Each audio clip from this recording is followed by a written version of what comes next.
572।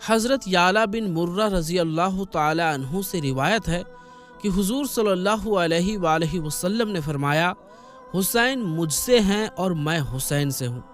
اس حدیث سے صاف پتہ چلتا ہے کہ حضرت امام حسین رضی اللہ تعالی عنہ کو حضور صلی اللہ علیہ وآلہ وسلم سے بہت گہرا تعلق تھا۔ حسین کا ذکر کرنا دراصل حضور کا ذکر کرنا ہے۔ حسین سے دوستی حضور سے دوستی ہے، اور حسین سے دشمنی کرنا حضور سے دشمنی کرنا ہے۔ حوالہ ترمذی شریف۔ حضور صلی اللہ علیہ وآلہ وسلم نے یہ بھی ارشاد فرمایا، جس نے حسین سے محبت کی اس نے اللہ سے محبت کی۔ حوالہ مشکات شریف 571۔ کیونکہ حسین سے محبت کرنا حضور سے محبت کرنا ہے، اور حضور سے محبت کرنا اللہ سے محبت کرنا ہے۔ حوالہ مرکات شرح مشکات جلد نمبر 5 صفحہ نمبر 605۔ اور حضرت جابر بن عبداللہ رضی اللہ تعالی عنہ سے روایت ہے کہ حضور صلی اللہ علیہ وآلہ وسلم نے فرمایا، جو چاہے کہ جنتی جوانوں کے سردار کو دیکھے وہ حسین بن علی کو دیکھے۔ حوالہ نور الابصار صفحہ نمبر 114۔ ایک بار حضرت ابو ہریرہ رضی اللہ تعالی عنہ بیان کرتے ہیں، حضور صلی اللہ علیہ وآلہ وسلم مسجد میں تشریف لائے اور فرمایا، چھوٹا بچہ کہاں ہے؟ پھر حضرت امام حسین رضی اللہ تعالی عنہ دوڑتے ہوئے آئے اور حضور صلی اللہ علیہ وسلم کی گود میں بیٹھ گئے۔ انہوں نے اپنی انگلیاں حضور صلی اللہ علیہ وآلہ وسلم کی داڑھی مبارک میں ڈال دی۔ حضور صلی اللہ علیہ وآلہ وسلم نے ان کے منہ کو چوم لیا اور دعا فرمائی، اے اللہ، میں اس سے محبت کرتا ہوں، تو بھی اس سے محبت کر، اور ہر اس شخص سے محبت کر جو اس سے محبت کرے۔ حوالہ نور الابصار صفحہ نمبر 114۔ دوستو، معلوم ہوتا ہے کہ حضور صلی اللہ علیہ وآلہ وسلم نے صرف دنیا والوں کو نہیں کہا کہ وہ حضرت امام حسین رضی اللہ تعالی عنہ سے محبت کریں، بلکہ اللہ سے بھی دعا کی، اے اللہ، تو بھی حسین سے محبت فرما اور ہر اس شخص سے محبت کر جو حسین سے محبت کرے۔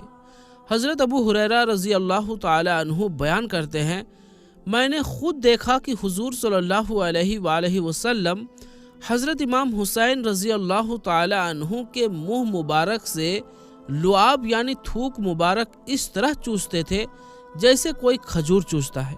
حوالہ نور الابصار صفحہ نمبر 114۔ اور یہ بھی روایت ہے کہ ایک بار حضرت عبداللہ بن عمر رضی اللہ تعالی عنہما کعبہ شریف کے سائے میں بیٹھے تھے۔ انہوں نے دور سے حضرت امام حسین رضی اللہ تعالی عنہ کو آتے دیکھا تو فرمایا، آج یہ شخص آسمان والوں کے نزدیک تمام زمین والوں سے زیادہ پیارا ہے۔ حوالہ اشرف المعبد صفحہ نمبر 65۔ حضرت امام حسین رضی اللہ تعالی عنہ کی عبادت کا یہ عالم تھا کہ آپ نے 25 بار پیدل حج کیا۔ آپ خوب نماز پڑھتے، روزے رکھتے، صدقہ دیتے اور نیک کاموں میں ہمیشہ آگے رہتے۔ حوالہ برکات آل رسول صفحہ نمبر 145۔ حضرت جامی رحمۃ اللہ علیہ بیان کرتے ہیں، ایک دن حضور صلی اللہ علیہ وآلہ وسلم نے حضرت امام حسین رضی اللہ تعالی عنہ کو اپنے داہنے اور حضرت ابراہیم رضی اللہ تعالی عنہ یعنی اپنے بیٹے کو بائیں گود میں بٹھایا ہوا تھا۔ اسی وقت حضرت جبریل علیہ السلام حاضر ہوئے اور کہا، یا رسول اللہ صلی اللہ علیہ وآلہ وسلم، اللہ نے فیصلہ کیا ہے کہ یہ دونوں آپ کے پاس زیادہ دیر ایک ساتھ نہیں رہیں گے، دونوں میں سے ایک کو بلا لیا جائے گا۔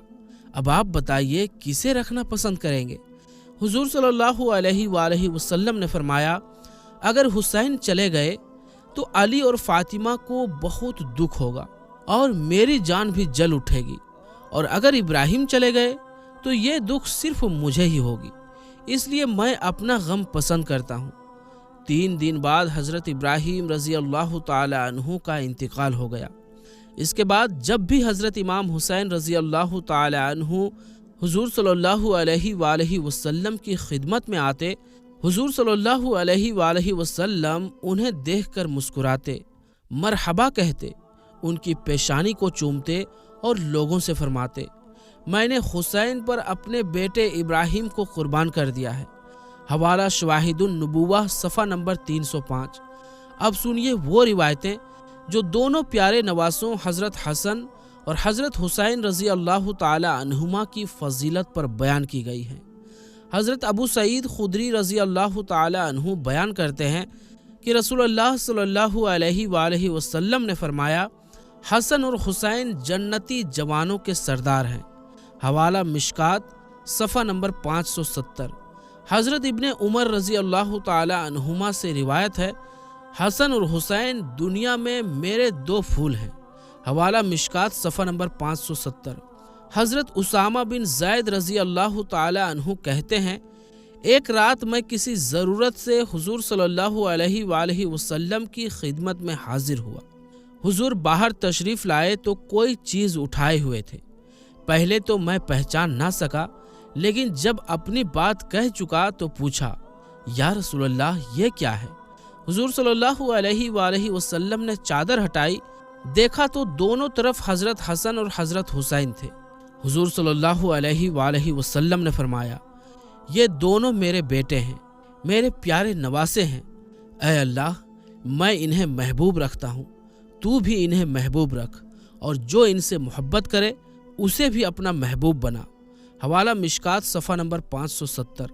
حضرت ابو ہریرہ رضی اللہ تعالی عنہ فرماتے ہیں، میں نے دیکھا کہ رسول اکرم صلی اللہ علیہ وآلہ وسلم باہر تشریف لائے، اس حالت میں کہ آپ نے ایک کندھے پر حضرت حسن اور دوسرے کندھے پر حضرت حسین کو اٹھایا ہوا تھا، یہاں تک کہ حضور صلی اللہ علیہ وسلم ہمارے قریب آ گئے اور فرمایا، جس نے ان دونوں سے محبت کی اس نے مجھ سے محبت کی، اور جس نے ان دونوں سے دشمنی کی اس نے مجھ سے دشمنی کی۔ اشرف المعبد 71۔ حضرت فاطمہ زہرا رضی اللہ تعالی عنہ فرماتی ہیں، میں حسن اور حسین کو لے کر حضور صلی اللہ علیہ وآلہ وسلم کی خدمت میں حاضر ہوئی اور عرض کیا، حضور یہ آپ کے دونوں نواسے ہیں، انہیں کچھ عطا فرمائیں۔ تو حضور صلی اللہ علیہ وآلہ وسلم نے فرمایا، حسن کے لیے میری شان اور ہدایت ہے، اور حسین کے لیے میری ہمت اور سخاوت یعنی ادارتا ہے۔ اشرف المعبد 72۔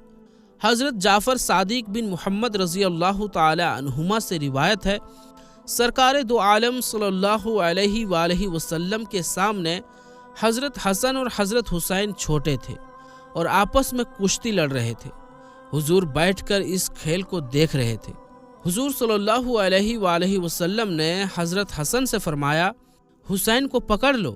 حضرت فاطمہ زہرا رضی اللہ تعالی عنہا نے یہ سن کر عرض کیا، ابا جان، آپ بڑے سے چھوٹے کو پکڑنے کے لیے فرما رہے ہیں؟ حضور صلی اللہ علیہ وآلہ وسلم نے فرمایا، دوسری طرف جبریل حسین سے کہہ رہے ہیں کہ حسن کو پکڑ لو۔ نور الابصار 114۔ یزیدی آنکھیں کھول کر دیکھ لیں، حضرات حسنین قریمین رضی اللہ تعالی عنہما کا یہ مقام ہے کہ جبریل امین علیہ السلام آ کر ان کے درمیان کشتی کر رہے ہیں۔ حضرت علامہ نصفی رحمۃ اللہ تعالی علیہ فرماتے ہیں، حسنین قریمین نے 2 تختیاں لکھی، دونوں نے کہا کہ میری تحریر یعنی میری لکھاوٹ بہتر ہے۔ پھر دونوں فیصلے کے لیے اپنے والد حضرت علی کرم اللہ تعالی وجہ الکریم کے پاس گئے۔ حضرت علی نے جو بڑے بڑے فیصلے فرماتے تھے، یہ فیصلہ نہ کیا تاکہ کسی کی دل شکنی نہ ہو۔ فرمایا، اپنی ماں کے پاس لے جاؤ۔ دونوں شہزادے حضرت فاطمہ زہرا رضی اللہ تعالی عنہا کے پاس گئے اور کہا، اماں جان آپ فیصلہ فرمائیں۔ فرمایا، میں فیصلہ نہ کر سکوں گی، یہ معاملہ نانا جان کے پاس لے جاؤ۔ دونوں حضور صلی اللہ علیہ وآلہ وسلم کے پاس پہنچے اور عرض کیا، نانا جان فیصلہ فرمائیں، کس کی تحریر بہتر ہے؟ حضور صلی اللہ علیہ وآلہ وسلم نے سوچا، اگر حسن کی تحریر کو بہتر کہوں تو حسین کو دکھ ہوگا، اور اگر حسین کی تعریف کروں تو حسن کو رنج ہوگا، اس لیے فرمایا اس کا فیصلہ جبریل کریں گے۔ جبریل امین علیہ السلام حاضر ہوئے اور بولے، یا رسول اللہ، اس فیصلے کو خدا ہی فرمائے گا، میں اس کے حکم سے جنتی سیب لایا ہوں۔ فرمایا، میں اسے تختیوں پر گراؤں گا، جس پر گرے گا اس کی تحریر بہتر ہوگی۔ جب سیب گرایا گیا، اللہ کے حکم سے وہ راستے میں ہی کٹ کر آدھا ایک تختی پر اور آدھا دوسری تختی پر گرا۔ اس طرح خدا نے بتا دیا کہ دونوں کی تحریریں یعنی دونوں کی لکھاوٹ بہتر ہے اور کسی کی دل شکنی منظور نہیں۔ نزہۃ المجالس میں ہے، خدا بند قدوس کی بارگاہ میں حسنین کریمین رضی اللہ تعالی عنہما کا یہ مقام ہے، مگر افسوس کہ مخالفین کو ان کی عظمت اور رفعت یعنی بڑائی اور اونچائی نظر نہیں آتی۔ سید الشہداء حضرت امام حسین رضی اللہ تعالی عنہ کی پیدائش کے ساتھ ہی آپ کی شہادت کی شہرت بھی عام ہو گئی۔ حضرت علی، حضرت فاطمہ زہرا اور دیگر صحابہ اکرام اہل بیت کے جانثار رضی اللہ تعالی عنہم سبھی لوگ آپ کے زمانہ شیر خوارگی یعنی دودھ پینے کے زمانے ہی میں جان گئے کہ یہ فرزند آرزومند ظلم و ستم کے ہاتھوں شہید کیا جائے گا اور ان کا خون نہایت بے دردی کے ساتھ زمین کربلا میں بہایا جائے گا، جیسا کہ ان احادیث کریمہ سے ثابت ہے جو آپ کی شہادت کے بارے میں وارد ہے۔ حضرت ام الفضل بنت حارث رضی اللہ تعالی عنہا یعنی حضرت عباس رضی اللہ تعالی عنہ کی زوجہ فرماتی ہیں، میں نے ایک روز نبی اکرم صلی اللہ علیہ وآلہ وسلم کی خدمت میں حاضر ہو کر حضرت امام حسین رضی اللہ تعالی عنہ کو آپ کی گود میں دیا۔ پھر میں کیا دیکھتی ہوں کہ حضور کی مبارک آنکھوں سے لگاتار آنسو بہہ رہے ہیں۔ میں نے عرض کیا، یا رسول اللہ، میرے ماں باپ آپ پر قربان ہوں، یہ کیا حال ہے؟ فرمایا، میرے پاس جبریل علیہ السلام آئے اور انہوں نے یہ خبر پہنچائی کہ میری امت میرے اس فرزند کو شہید کرے گی۔ حضرت ام الفضل فرماتی ہیں کہ میں نے عرض کیا، یا رسول اللہ صلی اللہ علیہ وآلہ وسلم، کیا اس فرزند کو شہید کر دے گی؟ حضور صلی اللہ علیہ وآلہ وسلم نے فرمایا، ہاں۔ پھر جبریل میرے پاس اس کی شہادت گاہ یعنی شہادت کی جگہ کی مٹی بھی لائے، مشکات شریف میں ہے۔ اور ابن سعد و طبرانی حضرت عائشہ صدیقہ رضی اللہ تعالی عنہا سے روایت کرتے ہیں، انہوں نے کہا کہ حضور اقدس صلی اللہ علیہ وآلہ وسلم نے فرمایا کہ جبریل نے مجھے خبر دی میرا بیٹا حسین میرے بعد ارض طف یعنی کربلا میں قتل کیا جائے گا، اور جبریل میرے پاس وہاں کی یہ مٹی بھی لائے اور مجھ سے کہا کہ یہ حسین کی خوابگاہ یعنی مقتل کی جگہ کی مٹی ہے۔ طف قریب کوفہ اس مقام کا نام ہے جس کو کربلا کہتے ہیں۔ سوائے کے محرکہ 118۔ اور حضرت انس رضی اللہ تعالی عنہ سے روایت ہے کہ بارش کے فرشتے نے حضور صلی اللہ علیہ وآلہ وسلم کی خدمت میں حاضری دینے کے لیے خدا بند قدوس سے اجازت طلب کی۔ جب وہ فرشتہ اجازت ملنے پر بارگاہ نبوت میں حاضر ہوا تو اس وقت حضرت حسین رضی اللہ تعالی عنہ آئے اور حضور کی گود میں بیٹھ گئے تو آپ ان کو چومنے لگے اور پیار کرنے لگے۔ فرشتے نے عرض کیا، یا رسول اللہ، کیا آپ حسین سے پیار کرتے ہیں؟ حضور نے فرمایا، ہاں۔ اس نے فرمایا، آپ کی امت حسین کو قتل کر دے گی، اگر آپ چاہیں تو میں ان کی قتل گاہ کی مٹی آپ کو دکھا دوں۔ پھر وہ فرشتہ سرخ مٹی لایا جسے ام المومنین حضرت ام سلمہ رضی اللہ تعالی عنہا نے اپنے کپڑے میں لے لیا، اور ایک روایت میں ہے کہ حضور صلی اللہ علیہ وآلہ وسلم نے فرمایا، اے ام سلمہ، جب یہ مٹی خون بن جائے تو سمجھ لینا کہ میرا بیٹا حسین شہید کر دیا گیا۔ حضرت ام سلمہ رضی اللہ تعالی عنہا فرماتی ہیں، میں نے اس مٹی کو شیشی میں بند کر لیا جو حضرت حسین رضی اللہ تعالی عنہ کی شہادت کے دن وہ مٹی خون بن گئی۔ سواہی کے محرکہ 118۔ اور ابن سعد حضرت شعبی سے روایت کرتے ہیں کہ حضرت علی رضی اللہ تعالی عنہ جنگ صفین کے موقع پر کربلا سے گزر رہے تھے کہ ٹھہر گئے اور اس زمین کا نام دریافت فرمایا، یعنی پوچھا۔ لوگوں نے کہا کہ اس زمین کا نام کربلا ہے۔ کربلا کا نام سنتے ہی آپ اس قدر روئے کہ زمین آسموں سے تر ہو گئی۔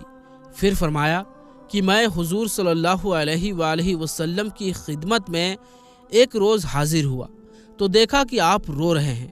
میں نے عرض کیا، یا رسول اللہ صلی اللہ علیہ وآلہ وسلم، آپ کیوں رو رہے ہیں؟ فرمایا، ابھی میرے پاس جبریل آئے تھے انہوں نے مجھے خبر دی کہ میرا بیٹا حسین دریائے فرات کے کنارے اس جگہ پر شہید کیا جائے گا جس کو کربلا کہتے ہیں۔ صواحق محرکہ 118۔ ابو نعیم اسبق بن نباتہ روایت کرتے ہیں، انہوں نے فرمایا کہ ہم حضرت علی رضی اللہ تعالی عنہ کے ساتھ حضرت حسین کی قبرگاہ سے گزرے تو آپ نے فرمایا کہ یہ شہیدوں کے اونٹ بٹھانے کی جگہ ہے اور اس مقام پر ان کے قجاوے یعنی اونٹوں پر رکھا جانے والا سامان رکھے جائیں گے اور یہاں ان کے خون بہائے جائیں گے۔ آل محمد صلی اللہ علیہ وآلہ وسلم کے بہت سے جوان اس میدان میں شہید کیے جائیں گے اور زمین و آسمان ان پر روئیں گے۔ خصائص قربہ میں ہے۔ اس پاک حدیثوں سے صاف طور پر یہ معلوم ہو گیا کہ پیارے نبی صلی اللہ علیہ وآلہ وسلم کو حضرت امام حسین رضی اللہ تعالی عنہ کی شہادت کی خبر بار بار دی گئی اور آپ نے کئی بار اس بات کا ذکر بھی فرمایا۔ یہ شہادت اتنی مشہور ہو چکی تھی کہ بچپن سے ہی سب جان گئے تھے کہ حضرت حسین کربلا میں شہید ہوں گے، یہاں تک کہ کربلا کی زمین کا ہر ٹکڑا پہچان لیا گیا تھا۔ سب کو معلوم تھا کہ شہیدوں کے اونٹ کہاں باندھے جائیں گے، ان کا سامان کہاں اترے گا اور ان کا خون کہاں بہایا جائے گا۔ مگر دیکھیے، وہ نبی جن سے اللہ اپنی خوشی چاہتا ہے، جن کا حکم زمین اور سمندر پر چلتا ہے، درخت اور پتھر سلام کرتے ہیں، چاند ان کے اشارے پر چلتا ہے، ڈوبا ہوا سورج لوٹاتا ہے اور پوری کائنات جن کی حکومت میں ہے، وہی نبی صلی اللہ علیہ وآلہ وسلم اپنے پیارے نواسے کی شہادت کی خبر پا کر آنسو تو بہاتے ہیں مگر بارگاہ الہی میں یہ دعا نہیں کرتے کہ حسین کو یہ حادثہ پیش نہ آئے، اور نہ حضرت علی اور حضرت فاطمہ رضی اللہ تعالی عنہما عرض کرتے ہیں کہ یا رسول اللہ، حسین کی شہادت کی خبر نے دل کو چیر دیا ہے، آپ دعا کریں کہ اللہ حسین کو اس سے محفوظ رکھے۔ نہ اہل بیت، نہ پاک بیویاں، نہ بڑے صحابہ، کوئی بھی حضور صلی اللہ علیہ وآلہ وسلم سے یہ فریاد نہیں کرتا، جبکہ آپ کی دعا کا حال یہ ہے کہ جب بھی دعا کی تو وہ دعا خدا کی بارگاہ میں قبولیت کا صحرا پہن کر، عنایت کا جوڑا پہن کر دلہن کی طرح نکلی۔ اجابت نے جھک کر دعائے محمد صلی اللہ علیہ وآلہ وسلم کو گلے لگایا۔ جب دعا نکلی تو ناز کے ساتھ نکلی۔ حضور صلی اللہ علیہ وآلہ وسلم نے اپنے پیارے نواسے حضرت امام حسین رضی اللہ تعالی عنہ کو شہید ہونے سے بچانے کی دعا نہیں مانگی اور نہ کسی نے آپ سے ایسی دعا کرنے کی گزارش کی۔ وجہ یہ تھی کہ حسین رضی اللہ تعالی عنہ پر اللہ کی طرف سے امتحان آنا تھا، ان پر مشکلوں اور پریشانیوں کے پہاڑ ٹوٹنے تھے تاکہ وہ اس امتحان میں کامیاب ہو کر اللہ کے سچے اور پیارے بندوں میں شامل ہو جائیں۔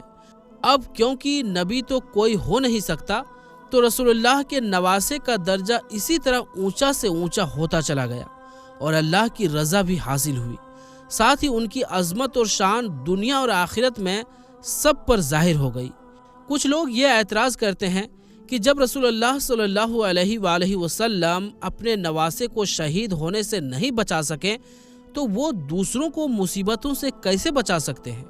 اس کا جواب یہ ہے کہ حضور صلی اللہ علیہ وآلہ وسلم نے حضرت حسین کو شہید ہونے سے بچانے کی کوشش نہیں کی، آپ نے ان کے لیے دعا نہیں مانگی کہ وہ شہید ہونے سے محفوظ رہیں۔ جب بچانے کی کوشش ہی نہیں کی گئی تو یہ کہنا غلط ہے کہ آپ بچا نہ سکے۔ جیسے اگر کسی کے پاس ڈوبتے ہوئے کو بچانے کا سامان ہو اور وہ کوشش ہی نہ کرے تو یہ نہیں کہا جا سکتا کہ وہ بچا نہیں سکا۔ ہاں، اگر کوشش کرتا اور پھر بھی بچا نہ پاتا تو یہ بات صحیح ہوتی کہ وہ نہ بچا سکا۔ ایسے ہی اللہ کے پیارے نبی صلی اللہ علیہ وآلہ وسلم اپنے نواسے کو بچانے کی طاقت رکھتے تھے مگر کوشش ہی نہ کی، لہٰذا یہ کہنا بالکل غلط ہے کہ وہ بچا نہ سکے۔ اللہ تعالی ہمیں صحیح سمجھ عطا فرمائے۔ کچھ گستاخ لوگ یہ بھی کہتے ہیں کہ حضرت امام حسین رضی اللہ تعالی عنہ جو سید الانبیاء صلی اللہ تعالی علیہ وآلہ وسلم کے نواسے اور جلیل القدر صحابی ہیں، جن کا درجہ اتنا اونچا ہے کہ کوئی بڑا سے بڑا ولی، غوث یا قطب بھی اس تک نہیں پہنچ سکتا، جب وہ اپنی جان اور اپنے عزیزوں کی جان نہیں بچا سکے تو دوسرا کوئی غوث یا قطب کسی کی کیا مدد کر سکتا ہے؟ تو اس کا جواب یہ ہے کہ حضرت امام حسین رضی اللہ تعالی عنہ میدان کربلا میں اپنی جان بچانے نہیں گئے تھے، بلکہ اپنی جان دے کر اسلام کو بچانے گئے تھے۔ جان بچانے کا راستہ تو ان کے لیے کھلا ہوا تھا۔ اگر وہ چاہتے تو جان بچانے کے لیے تھوڑی دیر کے لیے یزید کی جھوٹی بیعت کر سکتے تھے، جیسے مجبوری میں جھوٹ بولنا یا حرام کھانے کی اجازت ہوتی ہے۔ بعد میں دشمن کی گرفت سے نکل کر انکار کر دیتے، لیکن ان کا مقصد جان بچانا نہیں تھا۔ ان کا مقصد اپنی جان دے کر اسلام کو بچانا تھا۔ جہاں تک اپنے عزیزوں کی جان بچانے کی بات ہے تو جو عزیز کربلا میں شہید ہوئے ان کی زندگی بس اتنی ہی تھی جتنی اللہ نے مقدر کی تھی، اور جس کی زندگی پوری ہو جاتی ہے اسے کوئی بچا نہیں سکتا۔ اللہ تعالیٰ فرماتا ہے، جب موت کا وقت آ جاتا ہے تو ایک لمحہ آگے پیچھے نہیں ہوتا۔ قرآن پارہ 11 رکو 1۔ جب موت کا وقت آ جائے گا اللہ تعالیٰ اسے ٹالتا نہیں۔ قرآن پارہ 28 رکو نمبر 14۔ اگر یہ سچی بات بھی ان اعتراض کرنے والوں کی سمجھ میں نہ آئے تو وہ آگے چل کر یہ بھی کہہ بیٹھیں گے معاذ اللہ کہ جب اللہ تعالیٰ اپنے محبوب انبیاء کو قتل سے نہیں بچا سکا، جیسا کہ قرآن میں کچھ انبیاء کے قتل ہونے کا ذکر ہے، تو وہ دوسروں کی کیا مدد کر سکتا ہے؟ معاذ اللہ ثم معاذ اللہ۔ تو پیارے دوستوں، ہماری آج کی اس ویڈیو میں بس اتنا ہی۔ انشاءاللہ ملیں گے پھر کسی نئی ویڈیو کے ساتھ۔ تب تک کے لیے السلام علیکم، اللہ حافظ۔